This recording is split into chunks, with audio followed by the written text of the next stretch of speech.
The Wall Street Journal once called him the most connected person you've never heard of. He's worked with Sir Elton John, Elon Musk, and has shut down museums in Florence to host private parties. He is seriously one of the most interesting people I've ever met, but he has an absolute wealth of information to share with us, so I cannot wait for you to listen to this podcast to learn more about building a personal brand, establishing relationships, keeping mystery in live events, and so much more with my guest, Steve Sims. Earlier this year, I was speaking at an event, Traffic and Conversion, when I made a friend named Atiba. And Atiba told me, you need to know Steve Sims. Sure enough, he was right. Steve and I started chatting and carried on conversations throughout the event where I got to know some of his amazing and almost unbelievable stories about how he has made things happen for some of the biggest names that you would know, like household names like Sir Elton John, Elon Musk. He's made things happen at places like the Vatican. You wouldn't believe the stories that Steve has to share. But what I found most interesting about him were the mysterious community events that he runs and the mastermind that he leads and how he has built this personal brand around building relationships and creating trust. Steve, I am so glad that you're here because I met you when I was speaking at Traffic and Conversion, and I remember Atiba being like, you have to meet this guy. And I think at first we were talking about like Harley Davidsons because I always wanted one or something. So we got onto motorcycles, and then we ended up talking about bourbon, and then we ended up talking about community. And then I learned that you are seriously one of the most interesting people and you have incredible stories. So I'm really excited because I know you have so much value to bring. This is a totally unscripted. I have no idea where we are going to go with this conversation, which gets me really excited. But I am most excited to introduce you to my community because I think you're going to open their eyes and really get them thinking in a new way about community and relationship and what that means and what it makes possible. So thanks for coming and hanging out with us. Well, that's a lot of pressure, but okay, I'll try. Yeah, try your best. Okay, so before we dive in, tell me, what is your favorite community you've ever been a part of and why? Wow, I've been parts of tons of communities because I'm aggravated for that unfair advantage. So I don't know of many masterminds or communities that I've not actually spent my dollars on. But my favorite one, shallow plug, is Sims Distillery, the one that I built, because I found there's so many communities helped you with your finances or with your marketing or with your health or with your mindset or with your relationships or with parenting. But none of them looked after you as a complete unit. And I found that was the thing missing. You mentioned TNC. Is there a better marketing summit in America than TNC? Those guys are brilliant, but you don't come out of there going, okay, this is how I make money. Now, what do I do to keep it and avoid tax? Because it doesn't answer that. It doesn't tell you how to make sure that you divide the time between your work and your family so that you don't end up becoming, like a lot of entrepreneurs, incredibly wealthy and divorced. So we actually, out of being completely aggravated, and Henry's 26 and I'm 58, we both needed different things, but we needed to look at how they fit as a unit. So shallow plug, the one I designed, Sims Distillery. I think oftentimes where the best communities are born because you have the experience of knowing this is what other communities lack. This is what people are missing. And then at the end of the day, you come in and you're like, let me create something that I need for myself, which means not only are you coming from a really informed and not systematic approach of like, oh, this is how you build a mastermind or a community, touch on all these topics and you'll win. But you also have more care and passion because you know you need it for yourself. Yeah, that's not just about the community. That's us as entrepreneurs, isn't it? You know, we solve our problems and then sell the solution as someone else. You know, the classic is Elon Musk that couldn't understand why it took 5 days to transfer money from one US bank account to another US bank account. So he invented PayPal and then sold it to everybody else. So as entrepreneurs, we solve our problems and then look to the community that has the same issue. You're exactly right. And you are a problem solver for people and have been for a long time. And so I think the way I describe you is you are the person that for years was just, if you want it done, just talk to Steve. If it feels impossible to get it done, well, talk to Steve. He can get it done. So, talk to me about that, because you don't just wake up one day and say, I'm going to have great friendships with Elon Musk and Elton John and be able to coordinate stuff at the Vatican and like all of these crazy things that you have made possible for people. How did you get started even building that kind of trust in relationships? Most of my life and most of my answers is going to start the exact same way. I was pissed off. As entrepreneurs, we get aggravated about something and then we find the solution. Now, it's very important for you to be pissed off. If you're pissed off with your ROI, if you're pissed off with your relationships, if you're pissed off with the paint scheme of your bedroom, you'll do something about it. But it takes that aggravation to actually cause you to do something. And I grew up as a bricklayer in East London. I never had any money, but I was getting up at 5 o'clock in the morning and going home at 8 o'clock at night, rained on, crapped on, cut up with the bricks, hurt, bruised, falling off a ladder. So I knew about hard work, but I wasn't making money. So I wasn't working smart. And so what I did was I was aggravated enough is I wanted to have a conversation with someone that had money. And quite simply in the early stages, it was a case of me walking up to someone in a bar that had like a Rolex on. Oh my God. If I saw someone with a Rolex, I thought they were like God themselves. Of course, our ideologies are like tags have changed over the years. But at the time, if they had a new car, I wanted to talk. How come you got a new car? Now you can imagine me, 240-pounder biker ugly, coming at you in a bar going, how come you got money and I haven't? Wasn't the smoothest way to get the answer. So I learned very early on from not getting the answers that I wanted that the problem wasn't the question, the problem was the delivery. And Jay Abraham always says, if you want a fantastic answer, ask a fantastic question. So I learned very early on how to communicate with people. But again, I'm big and ugly. So I thought to myself, how can I make these people want to interact with me? Because I want the answer. I want to know how you're making money. I want to know how you work on relationships, on contracts, how you hire. I wanted all of these answers before we had YouTube or podcasting. And this was in the 90s. So I thought to myself, in order for me to get your attention, I've got to bring something to the party. So if someone had a new car, I would literally try and find out who was the best place in the area that detailed cars. And I would go up and I'd say, hey, I saw your car outside. You're probably going to want to keep that spick and span. I don't own the company, but I've heard great things about Jimmy's detail shop down the road. And it would start off like that. And I was a nightclub bouncer. I know it's a stretch for you to imagine that, but I was the doorman and I got a PhD on watching human interaction. And there were the people that pretended they had money, and then there were the people that had money, and they walk and talk differently. And I started to recognize that. And then I'd go up to them going, hey, there's a new nightclub open on Thursday. Do you want me to see if I can get you in? Now, if I could be your solution, and here's a very important thing for every entrepreneur. If you are the solution to somebody's problem, it doesn't matter what you look like, what you sound like, what your website looks, none of that is relevant. Think about it at 1 o'clock in the morning when you got a headache.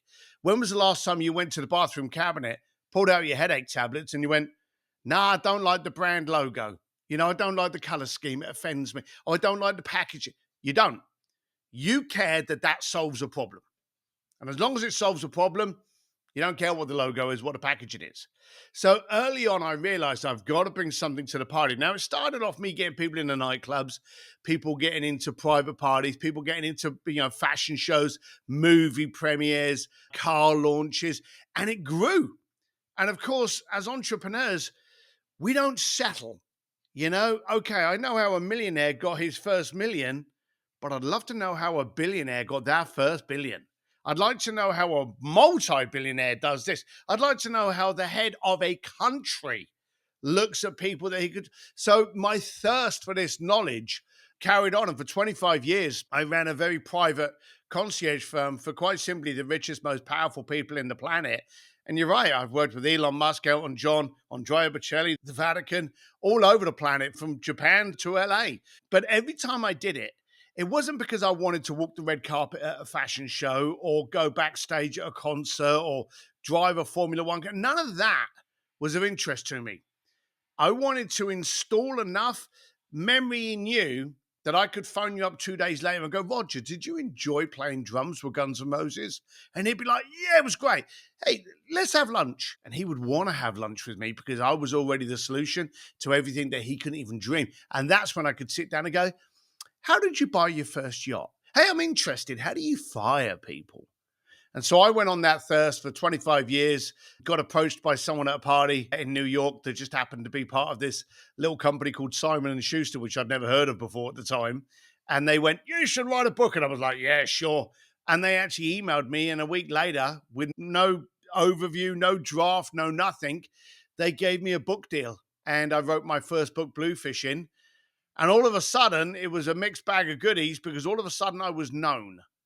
And this was tough because for 25 years, the Wall Street Journal actually quoted it best. They turned around and tried to do a reveal on me. Didn't do very well, but they said that I was the most connected person in the planet you've never heard of. And the funny thing was they even spelt my last name wrong. My last name's got one M. They put two M's. So I loved being in the background, no one knowing who I was while I was just getting into the playgrounds of the rich and famous. But the book kind of killed that. And all of a sudden, people started to know who I was. Yeah, I can imagine that shifted things a lot. And I love how you talked about it's not about the question, it's about the delivery and really looking at like, how can you build trust by solving problems and coming to the table with value from the beginning to build that trust and relationship. It's interesting because we homeschool our kids and we're pulling them out. They were doing like a supplemental thing. And we're pulling them out and we're going to just do it at home. And I was talking to somebody at a gathering yesterday and I just said, the most important thing that our kids can learn is how to be people of integrity, people who can communicate effectively and build solid relationships. Because if they can't do that, which I think this day and age, kids aren't learning how to do that, how to communicate well, how to build relationships. If they can do that, it opens up so many doors for them. And I think you're absolute evidence of that, of how following curiosity, being willing to ask questions and fail, but really observing and paying attention to what's happening around you and learning from that so that you can go and improve and get, ultimately it's a desire to get what you want, but in getting, like in that pursuit of getting what you want, you learn who you want to become and who you need to be in order to fulfill on that. You're 100% right. We're in a world today where we can get educated on absolutely everything. You know, you could learn Russian in 6 months. You could learn what you need to build a bridge, dismantle a Harley Davidson. You can learn anything you wish from everything from AI to YouTube. But the power to connect a human being to another human being is a muscle. You have to train that. You have to practice that. And the art of communication is only going to be more required, especially if you think about it. A few years ago, we lost that ability. We went through COVID where not only were we not connecting, we came out of it and we didn't know how to connect. Now, we've never been in a period of our life with more ways to connect, and we've never been more disconnected. And quite simply, how many people don't want to engage in a conversation or are nervous to engage in a conversation? And if you take the conversation out of any kind of connection, you don't have a connection, you have a transaction. Yeah, which feels like a transaction. And so it doesn't lead to long-term relationships with those customers. It doesn't lead to repeat customers, which we talk about retention all the time on this podcast. But I think people ask me all the time, Shana, how have you built the business that you've built? How are you able to do this? And I'm like, relationships. It has always been about relationships. It's why I've never really had to like run ads or do launches or anything like that, because I have the right relationships and I solve a very specific problem. And so people know if you have problems keeping your customers or running a community, like you have to talk to Shana. She's your person, right?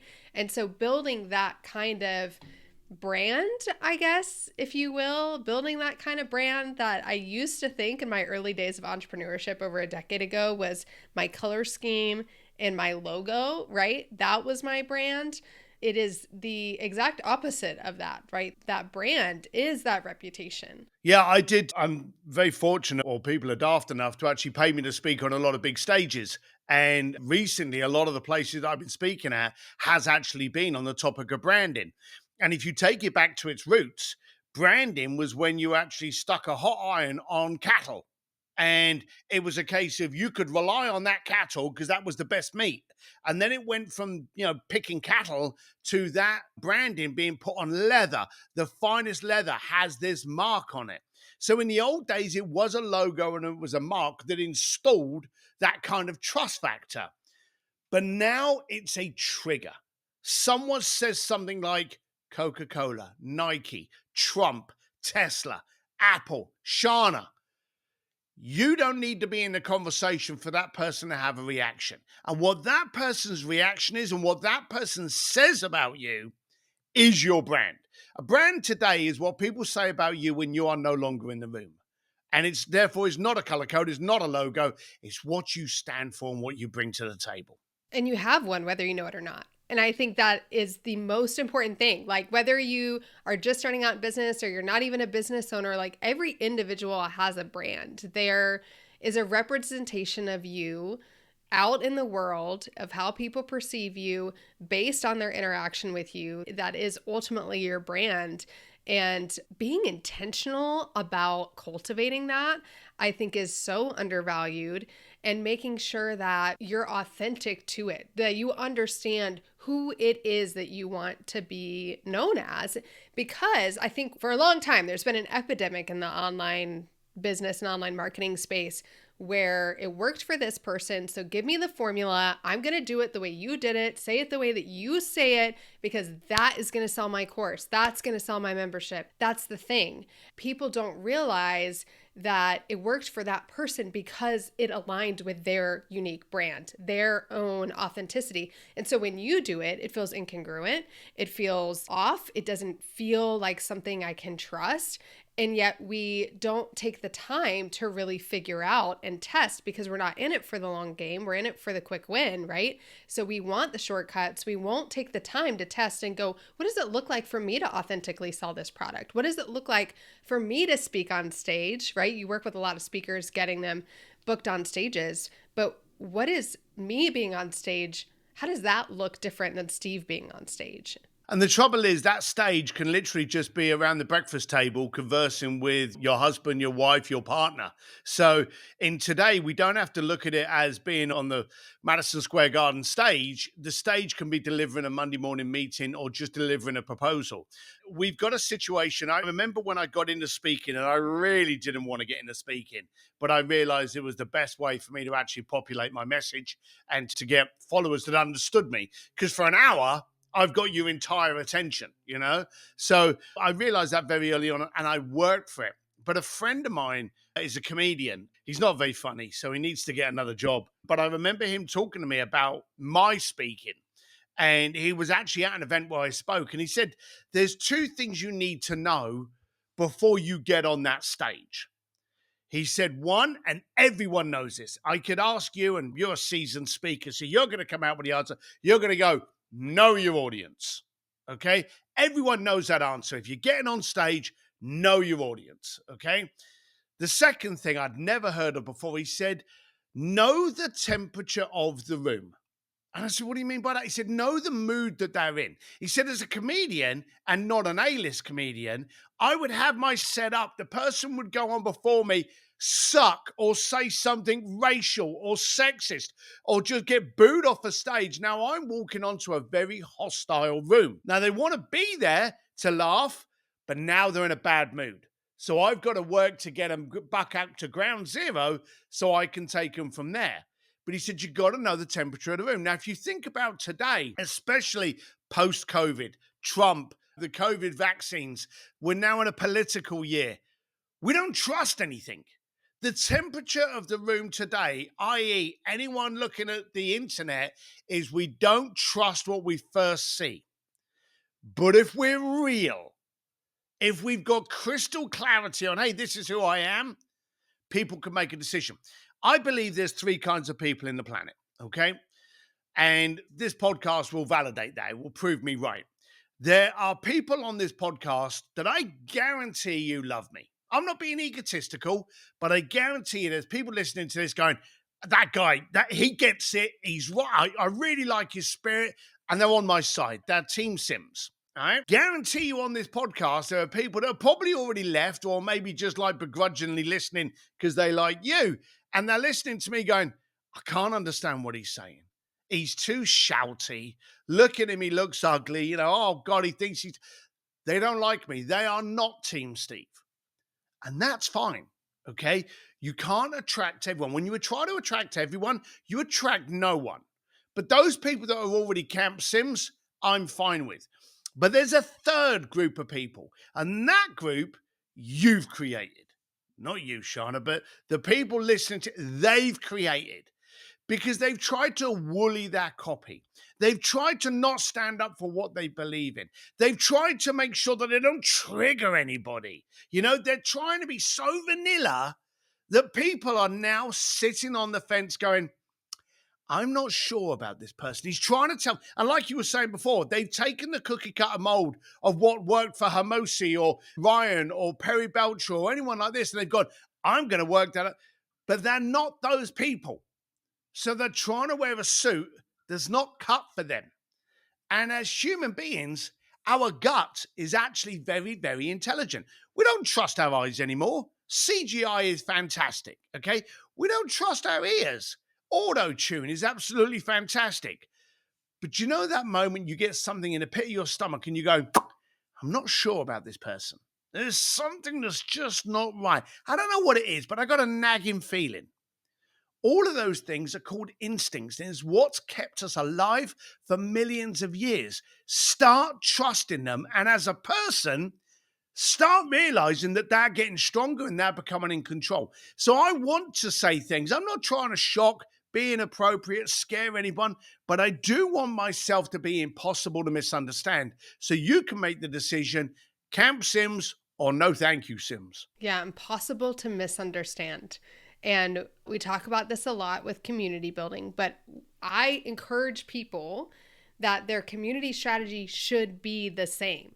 People teach all the time that community is about acceptance and kindness. And I'm like, no, that's the exact opposite of a strong community. A strong community has a very clear mission, purpose, and cause, very clear culture, beliefs, behaviors, and boundaries. And we define them so clearly that you feel like you're supposed to be a part of that community before you ever join. You're like, well, of course I need to be in the distillery because I am that type of person. My people are there. I need to be there with my people. The community's job is to convince you and to form you into that kind of person. It's to wave the flag to say, we're over here. If you're like us, we're over here. And guess what? If you're not like us, you're welcome to not walk through this door. And if you get here and you thought, well, maybe I want to be like them, and then you get in and realize you're not like them, you're welcome to walk right back out the door. But we're not going to shift to accommodate and appease you and your desires. Beautifully said. So beautifully said. And also, it doesn't have to be perfect. That's the other thing. In fact, imperfections are just proof that you're real. Okay. I don't want to meet anyone that's not got any bruises or scars because, that's validation they tried. If you look at a brand like Harley Davidson, you mentioned it at the beginning. Okay. I've got Harley Davidson, so I can tell you from ownership, they're not perfect. You could buy any other brand and it would be far superior in terms of technical work and quality and stuff. But there's a brand that associates with Harley Davidson that every other brand that's trying to be that can't buy into. They're basically agricultural vehicles. Okay. But you buy into a Harley Davidson because it was one of the originators of Americana. We stood for freedom, Levi jeans, drinking a beer and looking at a beautiful woman as you ride down the road. It stood for that lifestyle of the wind in your hair, that kind of thing. People buy Harley Davidson to identify with that life of kind of, I'm free, I'm standing out, you're not going to cage me in. Even though Harley Davidson is a hugely imperfect brand and item. So it doesn't have to be perfect. As long as it stands for what it stands for and it aligns with what you stand for, people will accept the imperfections. Yeah, and it's going from that this is a product to this is a lifestyle, right? This is a value system, which is why when I was, I can't remember if I was 7 or 9 years old and all I wanted for my birthday was a Harley. It was not, I want a motorcycle. It was, I want a Harley. Like, I want a Harley L series. And I still remember being so disappointed when I opened up this little toy Harley and you pulled the red helmet on the back and it went across the table. And I didn't understand like why they thought that was what I wanted. But that's the strength of a brand. And I know for you, you've experienced that because one of the things that we talked about when we were together was how you do these secretive events around the country. And I think it's so fascinating. But how that got started, you were like, well, I wanted to go somewhere, or my wife wanted me gone. I can't remember what it was. And so I just put a post out and said, here's where I'm going to be. I'm not going to tell you what we're doing. I don't even really know yet. But if you want to be a part of this, pay me a couple $1,000 or whatever it was and show up. And people jumped in. They showed up for you. You created an amazing experience for them. And then now you do that over and over again. So can you talk a little bit about like how that came to be? And I think if anything, people who are listening, I want you to hear this is the value of relationships. This is the value of building trust. This is the value of being somebody who's always bringing value to the table consistently and having a personal brand that people go, yeah, okay, anything that Steve does, I'm in. Yeah, it's hard to make that leap. And I didn't know if it was going to work or not, but I wanted to try. And that's the scary bit when people don't try. It was actually my daughter. I was having an argument with my daughter. She was a teenager. So all you girls know what you're like when you're teenagers to your dads. You're scary and horrible. And it was coming up to my birthday, and I didn't want to be anywhere near her. She'd been taken over by the devil incarnate. I just wanted to get away. So you're right. I literally thought, well, I live in LA. I'm going to go down to San Diego. I'm just going to get away for the weekend. I thought, well, hang on a minute. Who wants to join me? So I wanted to test my own credibility, you know? And I thought, what can I get away with saying as little as possible that will still entice you to come in? Because a lot of people go, oh, come here because you'll get this. It starts here and we've got this person. And they give you everything. And that's what you base your decision on. So I turned around and I went, I don't know what we're going to learn, but spend 2 days with me for $2,000. Click here. It was on Facebook and I had a PayPal link. And we got like about 12 people sign up immediately. And I'm like, well, this is strange. I'm not sure I would have ever paid $2,000 to, we don't know where it is. We know the dates. We know it's in San Diego, but I don't know the venue. I don't know what I'm going to learn. I don't know who's going to be there. So I literally phoned up those people and I went, why did you do it? And they went, well, we've got a problem with marketing and we've got a problem with relationships and we've got a problem of delivering wow. And, I'm going to be asking you that question at that 2-day event. And I thought, and again, backpedal, back to the headache tablets. If I can solve your problem, if I can promise you that you're going to come to one of my events, we now call them speakeasies. One of the attendees went, this is like a speakeasy. You don't know much about it, but that's where all the fun is. So that's how we got the name the speakeasy. But I thought if I can focus on your problem and solve your problem in 2 days, do you care what I look like? So what we do now is we have these speakeasies all over America. Last one was in Venice Beach. We had Jay Abraham, Todd Murphy, Perry Belcher, Jason Fladlin. We always get some interesting people in there. We got the head of marketing for Alpine Star Sports on influencer marketing. And we also got a former gang member that was sentenced to life for murder that now actually works for the government on reformation programs inside, so that when you go into prison, you don't come out a better criminal. You actually come out taking that hustle from illegal to legal. So we always get interesting people come in. And we did that one in Venice. Nobody knew who was turning up. And so we phone up everyone, find out what that problem is. And then I go into my little digital Rolodex and find out who can I bring in to answer that problem. And our next one is the 30th of September and the 1st of October. In New York City, we're going Manhattan again, and we just bring people in. So every time someone signs up, we don't tell them, oh, so-and-so's going to be there. We go, you've signed up. What's your problem? And if we can't answer that problem, or we don't feel we can, or more importantly, if we don't feel you're the right kind of person to be in the room, we say, hey, Not this time. And we refund your money and you don't come. It's so cool because I think oftentimes as entrepreneurs, we think we have to be the solution to all the problems. And we lack the humility to go, I can't solve this problem for this person, but who do I know that can? And inviting that person into the room. And I don't know what the culture is that we have bred in this industry where we have to be the experts in all things. We have to be the problem solver. But many people listening to this are natural connectors, natural relationship builders. They may not be an expert in a certain field and they've reached maybe what they feel like is the end of their capacity in serving their community, but they have yet to tap the shoulder of experts. And I think that is a huge asset. And I also think that the beautiful thing of just talking to people, we say this all the time, get on the phone with your customers. Get on the phone with if you are not talking, I don't care if you have 10,000 people in your paid memberships like some of my clients do. If you are not getting on the phone with the individuals in your program and talking to them about what is working and what is not working, what challenges are you struggling with, you will become obsolete at the end of the day. You have to be hearing from people and not making assumptions about how they need to be helped and how you can best serve them. Yeah, you're one phone call away from being replaced by someone who will phone them.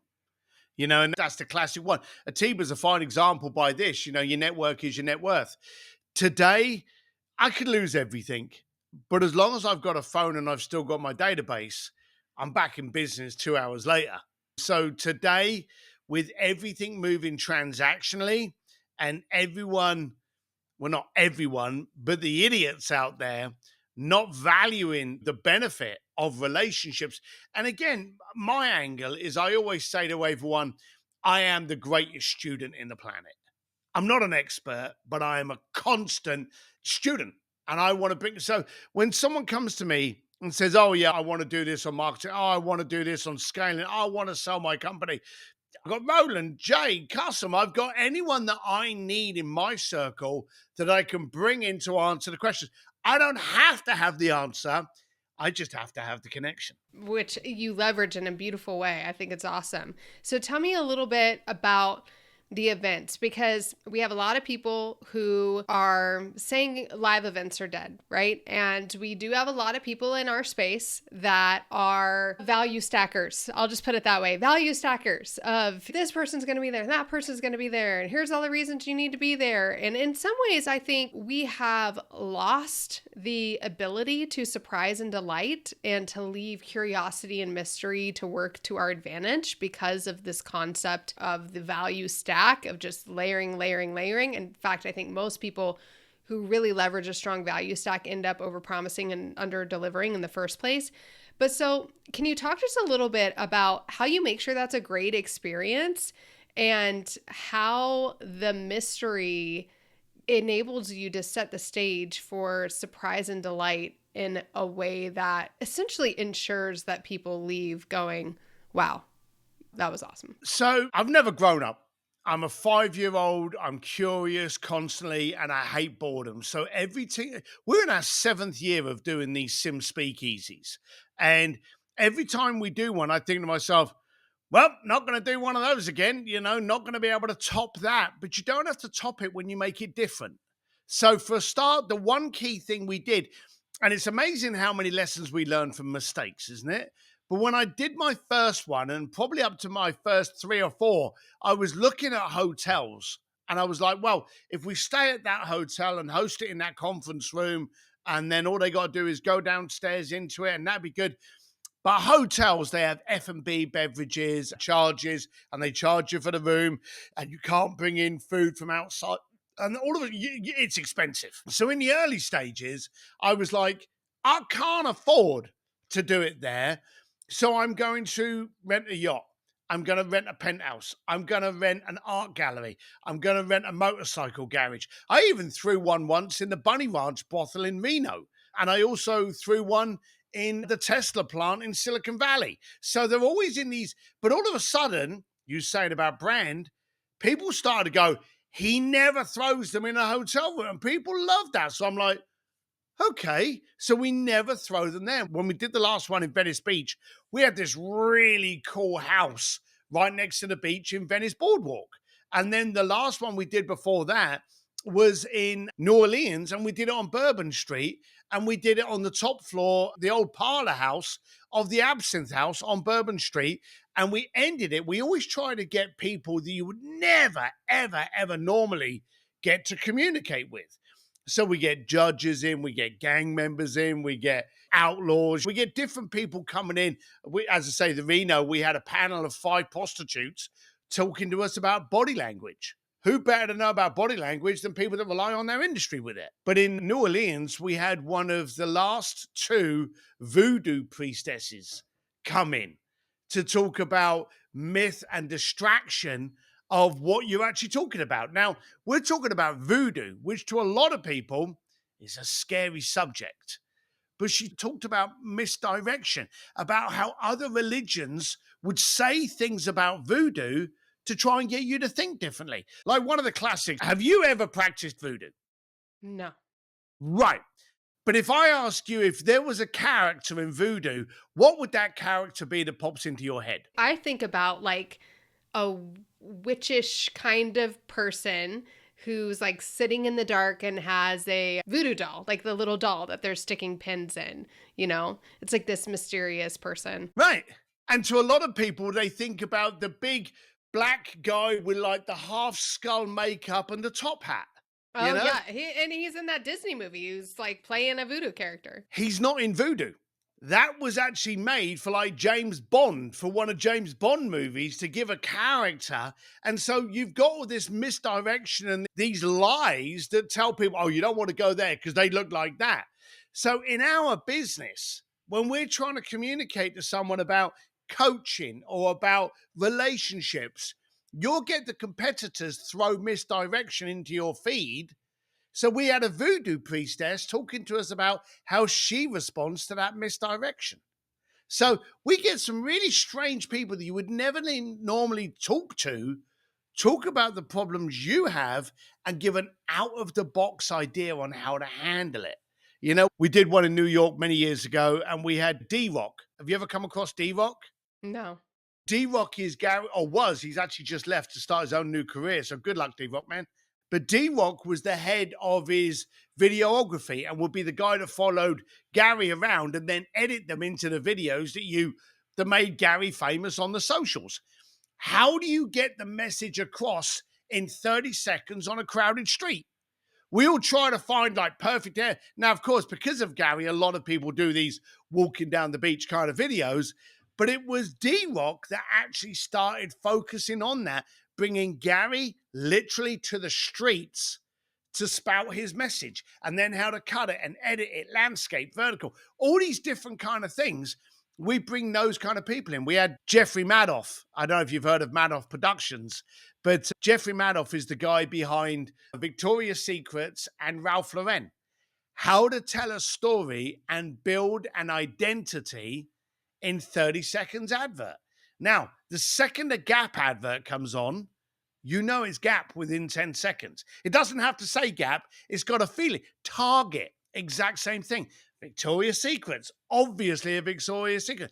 Ralph Lauren, the horse, the hair, the Western kind of shirt. How to create a story and an identity in 30 seconds from the man that does it for Victoria's Secrets and Ralph Lauren. So those were the kind of people that we would bring in, but you never knew they were coming in. The problem's still the same. Hey, we know we have to do social. How do I do social?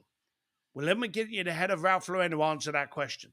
So I was always very fortunate of being able to bring the people in that you never normally would be able to be in the room with, that does it on a monstrous scale, but to bring it down to isolate it to your problem today. And therefore people would leave going, I just got a lesson from a voodoo priestess. Ask Atiba about the voodoo priestess. It shocked the pants out of him because when she started, and I've got to admit, it made me a bit nervous, she started doing a chant through the room to allow the bad spirits to leave the room and the good spirits to. And there were a lot of people in that room going, what the hell are we doing? You know? But the same thing was said when I did it in Reno and I got the lineup of prostitutes to talk about eye contact and body language. A lot of people were like, I don't want to be in a room full of prostitutes. And then afterwards, they had an understanding, but more importantly, they had a reaction that they could now focus on within their business that they could utilize to profit them. So I like to shock and awe. I like to bring people in that have a different way of thinking. But if I can create that wow, if I can create that trigger, and it makes people go, when you go here, be ready. And a lot of the things that people say when they talk about it is like, you're going to be uncomfortable until you go home. And that's the best way to be. Because as an entrepreneur today, COVID, taxes, implications, new laws, patents, AI, you have to get comfortable with being uncomfortable. And if I can stick you in a room for 2 days with a maximum of 40 other entrepreneurs that are willing to be uncomfortable for that growth and benefit, and then have relationships and connections with people they never thought they would speak to, that to me is what a mastermind is. I think you said at the beginning that you had people saying that live events are dead. Okay. They're nearly right. Okay. But the way old events were done, those events are dying. The way the guy would turn up or the girl would turn up on stage, do an hour of a preset speech, get off the stage, couple of selfies, and then don't disturb them and they're out the door again. That world's gone. When you take someone on as a speaker now in an event, they become part of the event.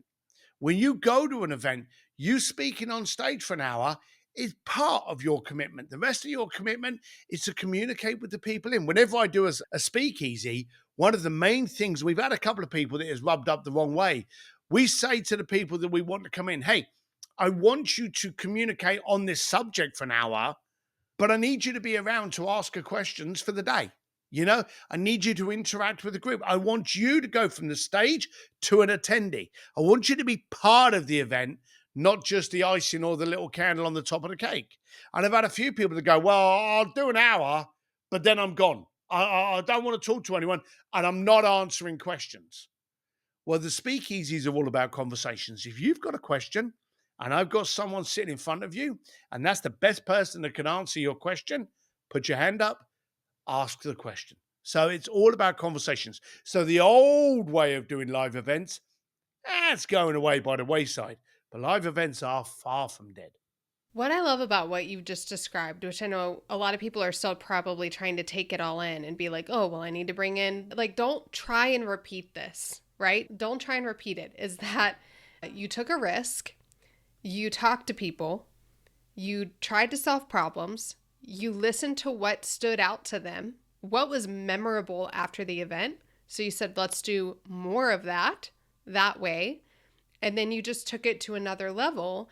And you really took Seth Godin's concept of purple cow, which most entrepreneurs have seemed to have completely forgotten. That is essential for us, is that purple cows are only purple cows for a while, and then eventually they become brown cows, and everybody else is doing that activity. And so you always have to be innovating. You always have to be leveling up if you want to have a purple cow product or a purple cow brand, meaning creating something worth remarking on, creating something worth saying. I've never been to an event like this. If you haven't gone to a speakeasy, you need to go. Or if somebody says, oh, I heard about these speakeasies and then I've been, it's like, oh, well, yes, absolutely, you need to be there. And I have no idea what your experience is going to be, but I know it's going to be amazing because Steve always delivers in that way. And the other thing that I took from this is I think in our industry, we have a problem with always wanting to have the name on the stage. And that's what sells the ticket, right? You want the biggest name on the stage. But the reality is that they often don't know how to solve the problems that your people have because they are so far removed from the actual strategy or the implementation. Yes, you may think that they know it because they own the company or they're the influencer or they're the face, but they almost always have somebody behind the scenes that is the real person that has made that strategy come to life, that knows how that works. And that person can bring way more value than the big name on the stage.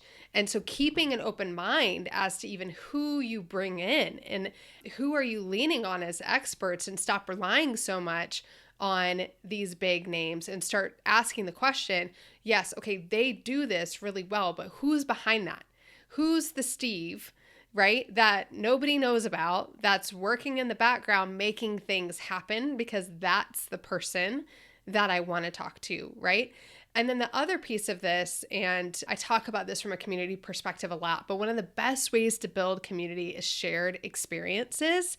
And shared experiences happen in entering into a place of uncertainty and having uncomfortable feelings alongside other people, and then working through that together and having those memorable experiences. I guarantee you that people who go to a speakeasy develop a depth of relationship with the other attendees that you can't develop at these other kinds of events. And now, not only do they have this depth of relationship, but they associate that depth of relationship with you. You're 100%. We're in a planet today where connections are getting hard to get.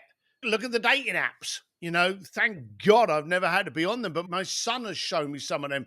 You're getting all of these details before you know whether or not you like them. You're basing it on superficial and basically stats that you can lie about. You can literally go on there and say that I am 8'4" and part French.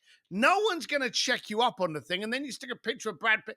It's all got the ability of, like, until you actually get with someone like we did, actually meet face to face in an event and share a chat, share a conversation, you're not going to get to this moment. You're going to get to an artificial point where no one is. And that's wrong. I believe today, and that is one of the things that a lot of people say about not only Sims Distillery, but about the speakeasy, is that sharing that moment of discomfort. Like Atiba often talks about the voodoo priestess, because he was in a room with other people that all of a sudden they were confronted by this woman in a big white outfit with two other white people that she was with, in the white gowns and stuff, chanting through the room. And a lot of people were like, we're just about to be talked to about voodoo. They're going to shrink our heads. They didn't know what was coming. And I knew it was an uncomfortable moment. But because of that, Atiba has relationships in that room with people that he never would have been that tight with, but they shared that moment. They shared that revelation. They shared that information. They shared that time. And that's a connecting moment. So I have one more question for you as we're talking and wrapping up here, because you do have the speakeasy events, but then you have the consistency of Sims Distillery. And I think a lot of people would say, well, that's really easy to do when it's just a one-off event, right? So how do you take some of those elements, or do you take some of those elements to create a consistent experience in Sims Distillery, right? Like, how much of what you're doing in speakeasies is similar to what you're doing in Sims Distilleries, and how do those two things really connect? Transparency, clarity, authenticity. I hate that word authenticity, by the way, but just being real on a weekly basis to poke those that are aggravated enough to demand more of themselves. Now, if that means one week we're going to do hot seats, it means another week we're going to pick on the latest technology, how it can better you, never replace you, but better you. Bringing people in to answer your questions by simply posing, hey, what's your problem today? We had someone the other week that sold that company. Okay, what do I do with the profits? What do I do with this money now? Because most entrepreneurs, we chase the car and then the car stops. What do we do then? So we need to be in an environment where we can ask those questions, because the downside is 90% of the time we've got money, we've got ideas, and we're in a pub talking to the guy on the end of the bar that's never left that stall. We're getting financial advice from someone that's never had money. I made a comment the other day. I mentioned this statement earlier. I never wanted to speak on stage. I loved my days of flying around the planet and no one knowing who I was. I remember one day I was in this party in Monaco. I had put this party on, and it was for one of the richest people in Russia at the time. And I had put this party on, okay? And this guy walked past me and he looked at me and he went, hey, you, I forgot to give the valet my keys. Give him the key. And he threw the keys at me like I was working there, like I was security or something. And I was like, Certainly, sir. Don't worry about it. And I didn't care about that. And then later on in the event, the guy that was throwing the party invited me up onto the stage, and the guy came over to because he was scared of the big guy and feels that he had upset. And I was like, no, not at all, not at all. So I love that anonymity. But now I don't have that, but I'm still aggravated to want more from me. And so by me turning around to you and going, hey, what is your problem? What is your concern today? We can be in a vulnerable environment and not sat in that pub full of, and this is where I get cancelled, poor people. Those poor people that don't try, that are scared to fail, are scared to try in case people see them, and they just want to fit in. Well, the good thing about TNC and why we could communicate so easily and why live events will never fail is because you don't go to live events because so and so's on stage. You go to live events to be in a room of equally weird, dysfunctional entrepreneurs that see, do, and want more. And you can now, no matter what they look like, have a conversation with someone because they're your kind of person. We always say the speakeasies are the Hogwarts for entrepreneurs. It's where weird people come around to make magic. Well, that's the same with our community. Every week we want to push and prod, but allow you to be you in an environment where you turn around and you go, do you know, I need to make 3 mil by next year because I want to open up a school in Iowa. And not for have everyone in the coffee shop going, well, that's freaking stupid. Why don't you just buy a new car? Or why don't you? But to have our group go, is 3 million enough? I remember years ago, a good friend of mine is the wonderful Jay Abraham. Love Jay. It's a long story that I won't go into, but I knew Jay for years before I knew he was the Jay Abraham. I just knew him as this old fella that I really liked chatting with. And I was very fortunate with that. But once I found out that he was the amazing Jay Abraham, you try not to shift how you actually see that person. But I had this business idea one day. And I had been to a couple of people with my business idea, and they were like, that's brilliant, Steve. That's fantastic. You're a genius. I don't have any money to invest, but that's a brilliant idea. You'll do great. I was talking to the wrong people. And I spoke to Jay one day on the phone, and he went, come on down and pitch me. So I went down there and I gave him this PowerPoint that I'd put together, and I pitched him hard. And I thought, Jay's going to love this so much. He's going to write me a check. I'm going to be in business with Jay Abraham. And at the end of my pitch, he looked at me and he was kind of stroking his little attempt at a goatee at the time. And he looked at me and he went, is that it? And I went, what do you mean, is that it? That's brilliant. I'm connected. I can do this. It's a home run. And he looked at me and he went, yeah, but I was just thinking, with who you are, what you are, how you work, who you know, I was just expecting more. And I realized I was in the wrong room. There was me pitching my idea to people that couldn't afford me, that thought I was fantastic. Now I'm in a room where people have expectations and I'm shooting too low. It's all about the room you're in. Now, as it happens, Jay turned around, cut up the plan. We took one page from a 60-something page PowerPoint, gave that idea to someone else, and actually took a spread off it. Didn't even have to action it, just went to them with the idea. They did all the implementation and we just took 15%. One page, no effort, never even followed up, and we now get paycheck money. So he had seen that, but I was shooting too low. The point of a community, and I'm not trying to sell Sims Distillery, but I am trying to sell everyone here on getting into the room they need to be in. What works for you, what you need to do. If you're aggravated enough to want and demand more of you, find your room. Don't find your local coffee shop. Those people can't afford your ideas.